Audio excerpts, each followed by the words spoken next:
Senhor esteja convosco. Ele está no meio de nós. Proclamação do Evangelho de Jesus Cristo, segundo Mateus. Glória a vós, Senhor. A origem de Jesus Cristo foi assim. Maria, sua mãe, estava prometida em casamento a José. E antes de viverem juntos, ela ficou grávida pela ação do Espírito Santo. José, seu marido, era justo e, não querendo denunciá-la, resolveu abandonar Maria em segredo. Enquanto José pensava nisso, eis que o anjo do Senhor apareceu-lhe em sonho e lhe disse: José, filho de Davi, não tenhas medo de receber Maria como tua esposa, porque ela concebeu pela ação do Espírito Santo. Ela dará à luz um filho e tu lhe darás o nome de Jesus, pois ele vai salvar o seu povo dos seus pecados.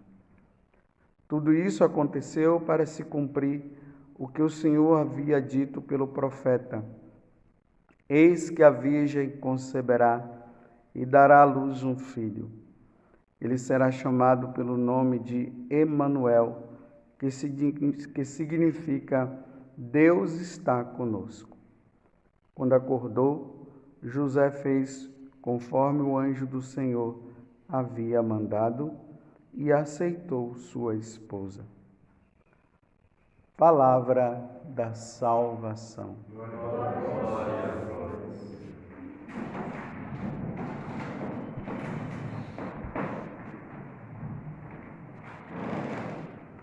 Como eu havia dito ontem, nós entramos no novo tempo, nesse tempo do Advento, preparação primeiro para a vinda de Jesus, a segunda vinda, porque assim ele prometeu que viria, mas também essa preparação para o Natal.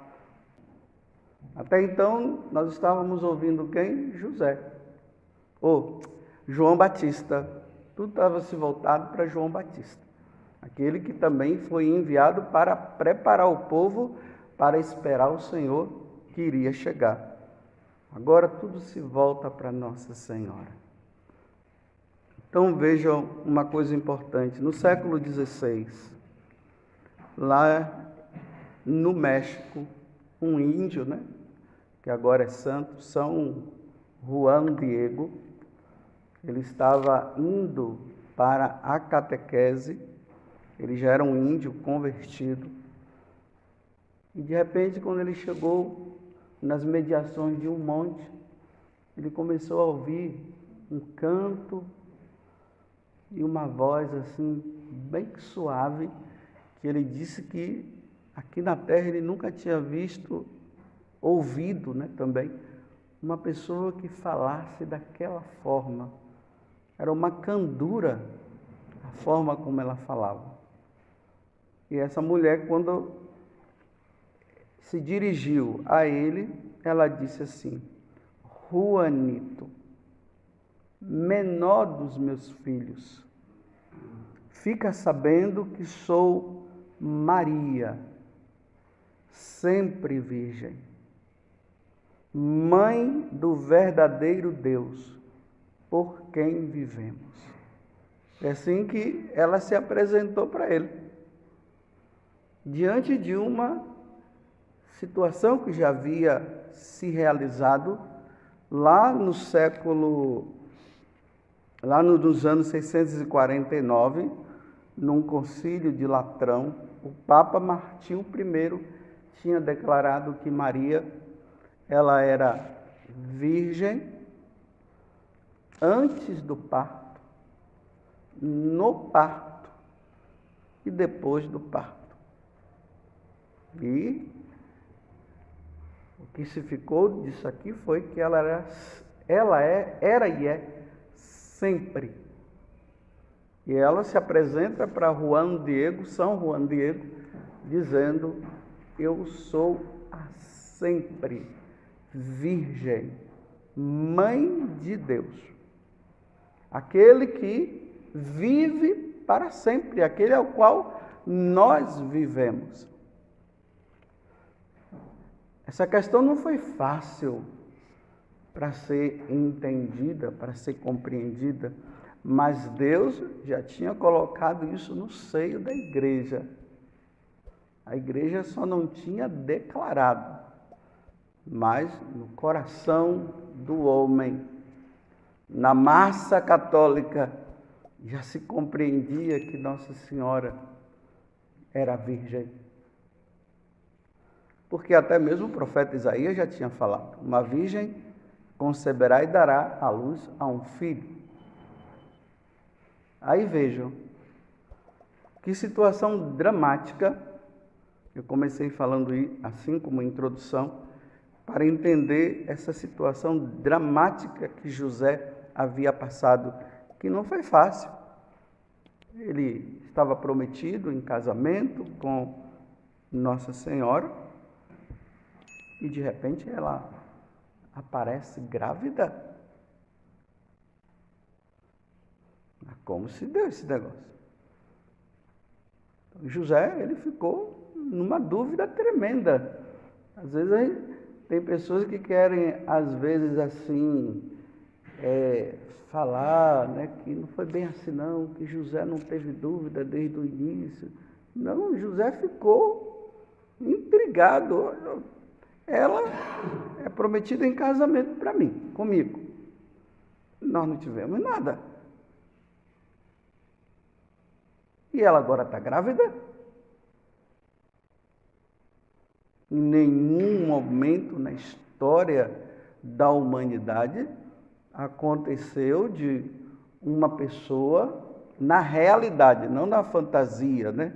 Porque pode ser que tenha existido algumas histórias, contos assim, mas na realidade, na vida real, uma pessoa ter nascido sem ter, uma pessoa ser concebida na barriga de uma mulher, no útero de uma mulher, sem ter tido um ato sexual com um homem.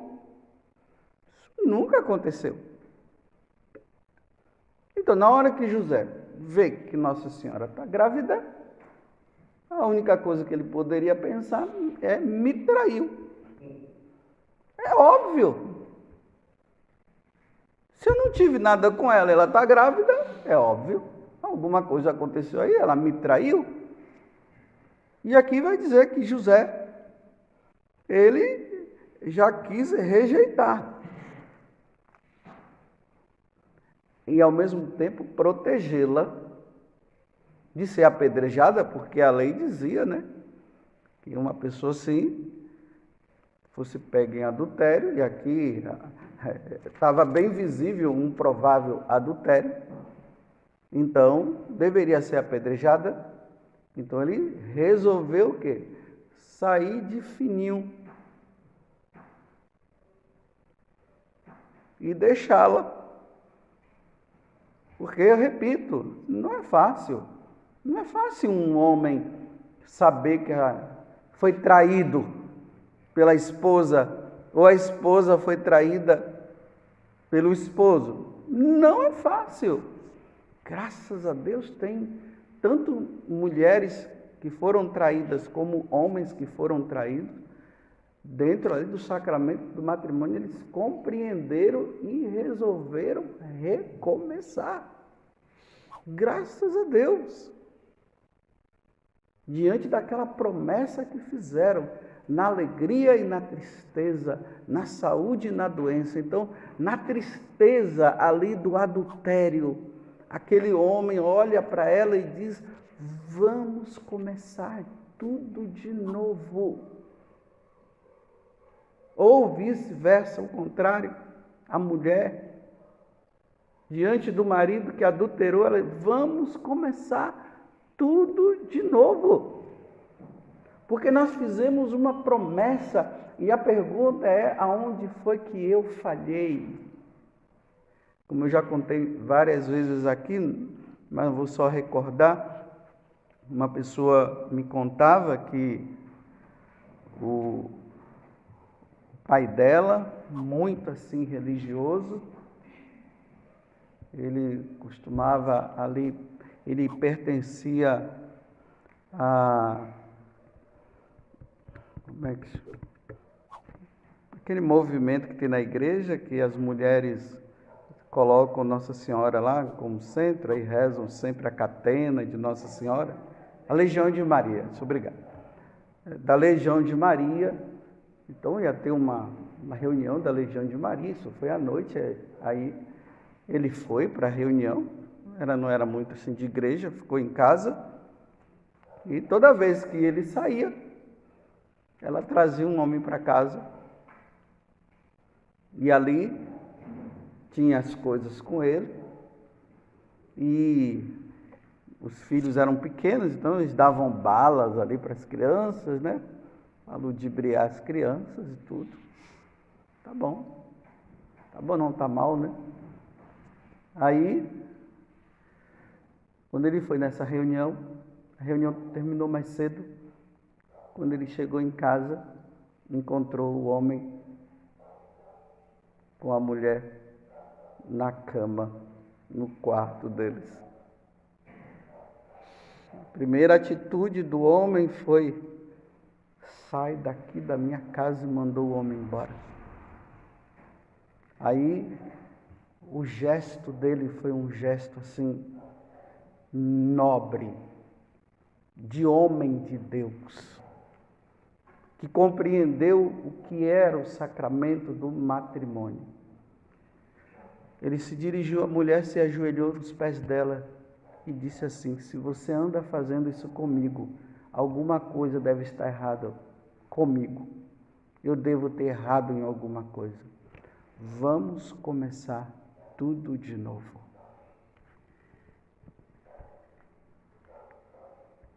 No mundo de hoje, uma coisa dessa, as mulheres que lutam pelos seus direitos, e os homens também, aquele que diz assim: não, eu me caso com você, mas se me trair, não fico mais. Essa é a graça de Deus. Eu quis iluminar isso para vocês entenderem a situação de José. Mas o que foi que fez José voltar? Foi esse bendito sonho, que pode ser uma visão, né? Mas aqui está dizendo que ele estava lá dormindo e tal, e de repente o anjo apareceu e disse: José, não tenha medo de levar Maria para sua casa, não, é confiável, meu amigo. Ela não traiu, não. Sabe, José, o que foi que aconteceu? Foi tudo obra do Espírito Santo. O Espírito Santo veio sobre ela. E aqui, o que é que está dizendo, né? O Espírito Santo veio sobre ela, não foi homem nenhum, foi o Espírito Santo. Veio, a sombra do Altíssimo veio sobre ela e ela concebeu. E aquele que ela concebeu é o Filho de Deus, é o Emanuel, é o Deus conosco. Fica tranquilo, José.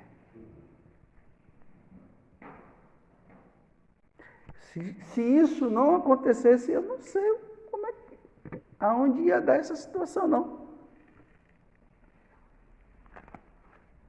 Porque imagina, de repente, Maria está grávida, sem mais nem menos.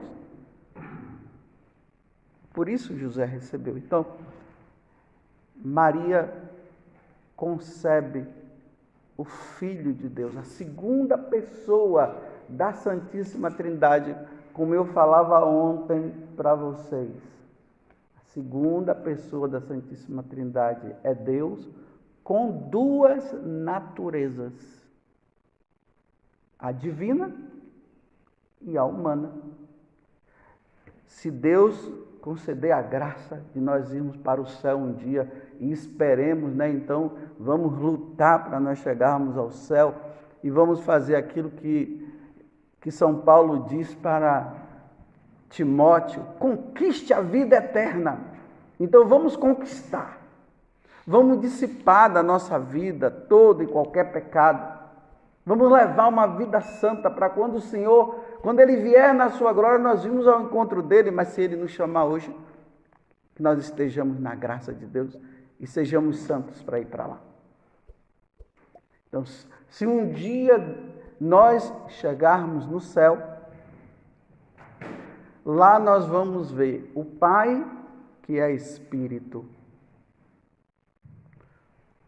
o Espírito Santo, que é o Espírito Santo, que é Espírito, e nós vamos ver Jesus nas suas duas naturezas, a natureza divina e a natureza humana.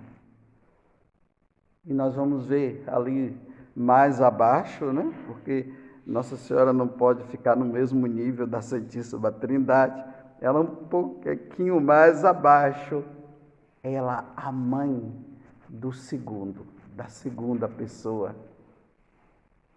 que é Deus.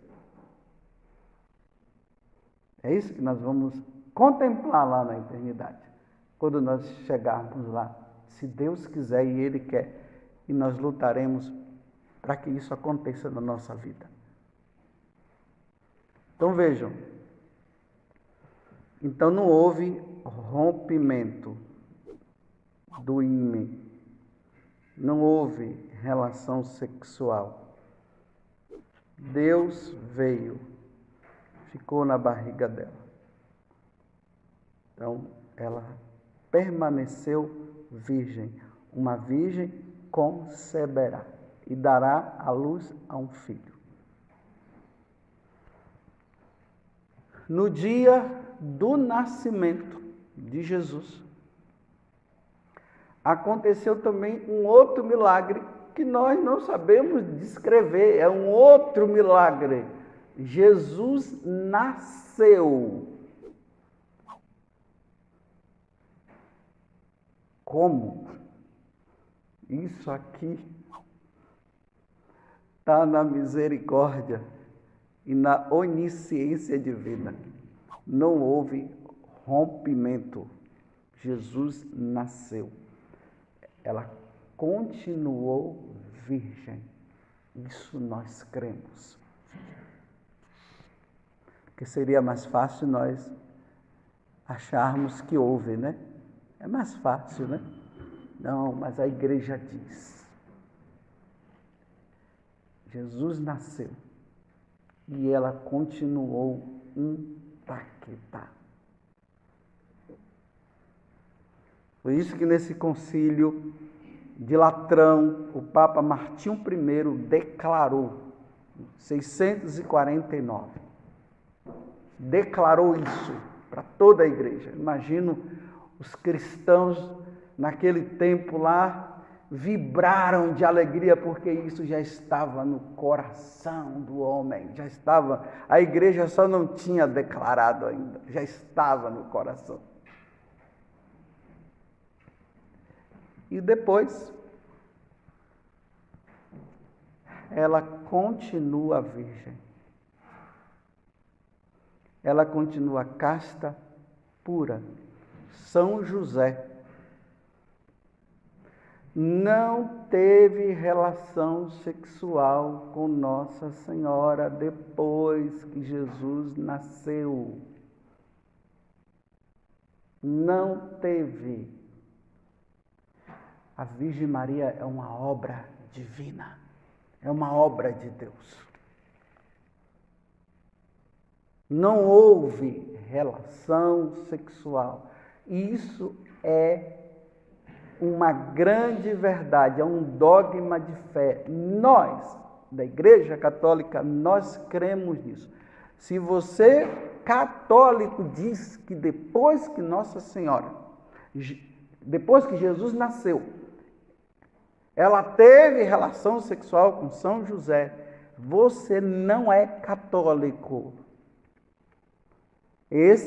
Nesse concílio de Latrão, nos anos 649, o Papa Martim I diz: quem declarar isso, dizer que depois José e Maria tiveram relação sexual, e com isso tiveram filhos, ele diz que seja condenado. Foi isso que o Papa falou, que seja condenado. Que saia da igreja. Não fique dando prejuízo aqui. Não existe acordo com o protestante. A Igreja Católica não tem acordo com o protestante quanto a isso. Maria é virgem antes do parto, no parto e depois do parto. Não tem acordo. Nós não vamos fazer amizadezinha com o protestante para ficar tudo bem com ele, um falso ecumenismo aí, e dizendo está tudo bom, nós somos nossos irmãos, vamos fazer assim, para a gente ficar numa boa, a gente não toca nesse assunto, não, para ficar numa boa, nós vamos tocar nesse assunto.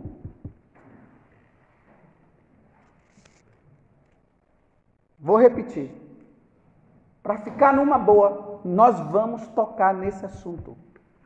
Ou você vem para cá, ou você fica do lado de lá. Não vamos brigar com espada nem nada, não. Somos irmãos? Somos. Somos filhos de Deus? Somos. Mas nisso aqui, vamos continuar em desacordo. Não há acordo com o protestante. Ah, mas lá diz que Maria teve outros irmãos, não está na Bíblia. Nós cremos, e o que a igreja ensina é, para o judaísmo, não existia essa questão de primos, essas coisas. Todos que faziam parte da família eram chamados de irmãos. Isso nós cremos. Eu não posso acreditar que Jesus tenha tido irmãos segundo a carne. Será que seriam semideuses eles? Acho que seria, né? Semideuses, né? Eu não acredito. Eu não creio. Não tem, na minha cabeça, não entra. São José, ele se tornou guardião de Jesus e guardião da Virgem Maria. Ele proveu as necessidades lá na carpintaria, Nossa Senhora cuidando também de Jesus, ele também cuidando de Jesus. Eles não tiveram relação sexual. Que isso fique bem claro para nós católicos. José não teve relação sexual com Nossa Senhora. Ela é sempre Virgem Maria. Estou frisando aqui com as paradinhas para ficar bem claro.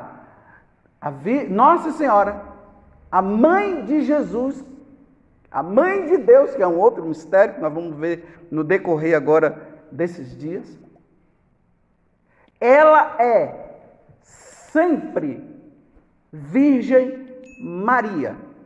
Se qualquer católico começar a ficar trazendo essas ideias protestantes para dentro da Igreja Católica, eu recomendo que você não fique na Igreja Católica. Vai para o protestantismo e seja feliz por lá. Mas não fica aqui semeando discórdia e mentira,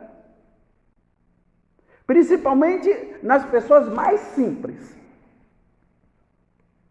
Aí vem com os argumentos, pega a Bíblia, tudo é na Bíblia e não sei o quê, porque tudo tem que estar na Bíblia. Por que até hoje você não tirou os seus olhos? Porque Jesus disse que aquele que pecar com os olhos é melhor arrancar. Por que você não arrancou até hoje os seus olhos?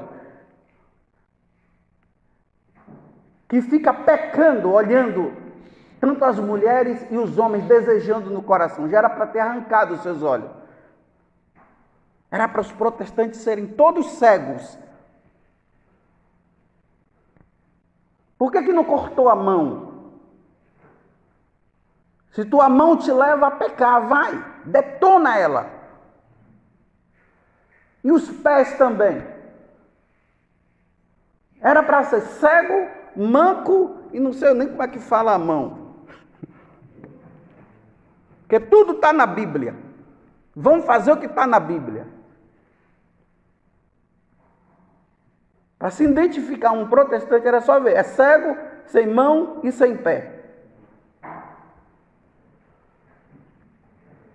Desculpe eu estar falando assim, não estou menosprezando os protestantes, eu só estou dizendo aqui que essa heresia que Martinho Lutero, sabe lá quem? Tem muitas coisas que não foi Martinho Lutero que trouxe, não. Foi no decorrer da história, foram trazendo coisas que não tinha, que nem Martinho Lutero havia falado.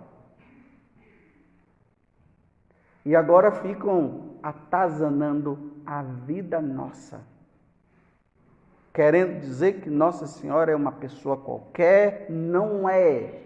Ela é a mãe de Deus. Ela é a sempre Virgem Maria. Ela é muito especial. Se você é especial, imagine a mãe de Deus. Como tem um quadro, né? Uma pintura que eu acho maravilhosa, e aqui eu já vou terminar. Acho bonita. Está lá, o céu, né? Aquela multidão de pessoas. Aí está lá em cima, a Santíssima Trindade.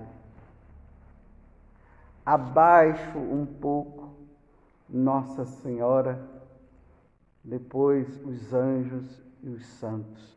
Abaixo dela São José, e aí os anjos, depois os santos. Para mostrar o quê? Acima, até dos anjos ela está, porque ela é a mãe de Deus.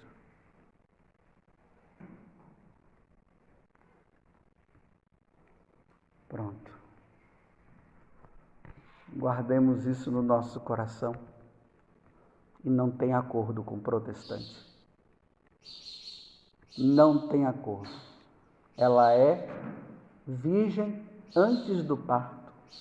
Ela é virgem no parto e ela é virgem depois do parto. Não imagino Nossa Senhora tendo intimidade com José. Afinal de contas, eles não tinham tempo para isso, que tinham que cuidar de Jesus. Louvado seja nosso Senhor Jesus Cristo. E a nossa Mãe Maria Santíssima.